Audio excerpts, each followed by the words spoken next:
A good opportunity to bring in our friend Marc Lotter. He's a former Trump campaign spokesman, of course, now at the America First Policy Institute. Marc, good morning. Good morning. How are you? Great to have you. You know, it's interesting because when parents, it seems like during COVID, with the Zoom classes and whatnot, parents finally saw what these kids are being taught.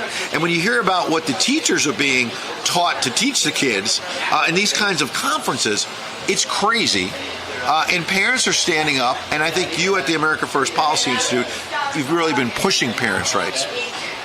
No, absolutely. And it goes just beyond the right of parents to know what's going on in their child's classroom, but it also extends to the right of a parent to be able to choose the best school for their child. Every child in America has unique abilities, unique interests, unique challenges in some cases. And some schools may have programs that better suit the needs of a certain student or even academic programs that suits the child's needs.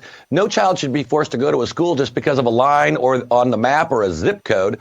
The parent should be able to make that choice. And they also have the right to know what's going on, what's being taught to their children.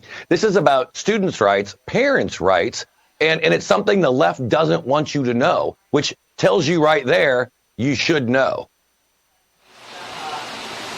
There's so many things they don't want us to know. And as a parent of a child that I pulled out of public school during COVID for those exact reasons, because I was so unhappy with what he was being taught, it's crazy to think a few years ago they were beating up on Betsy DeVos about charter schools and school choice. I think some of that is shifting. We're seeing a real shift with parents. Do you think this shift is going to continue? Absolutely. And I think the movement is just getting stronger. In fact, here at the America First Policy Institute, we're working with a number of state legislatures who are passing school choice bills, charter school bills to expand opportunities.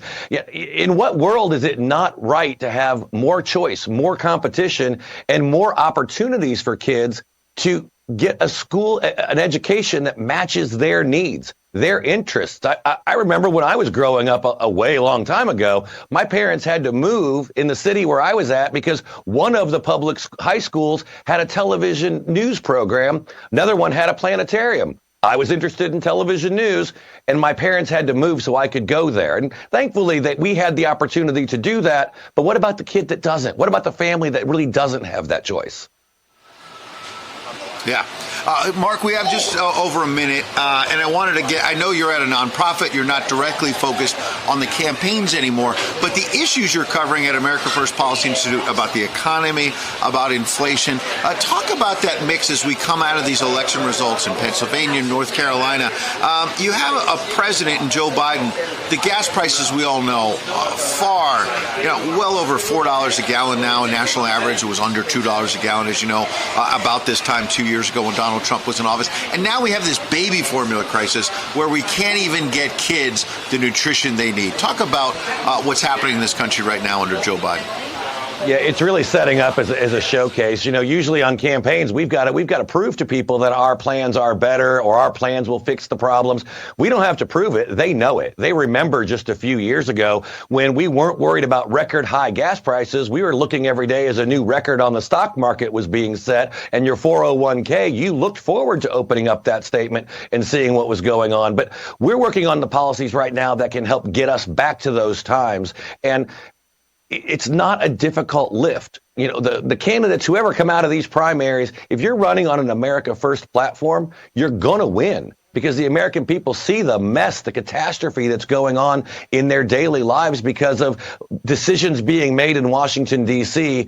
And they've got pretty good memories. They can remember it wasn't that way just a few short years ago. Absolutely. All right, Marc Lotter, we appreciate it. We saw that in the battleground.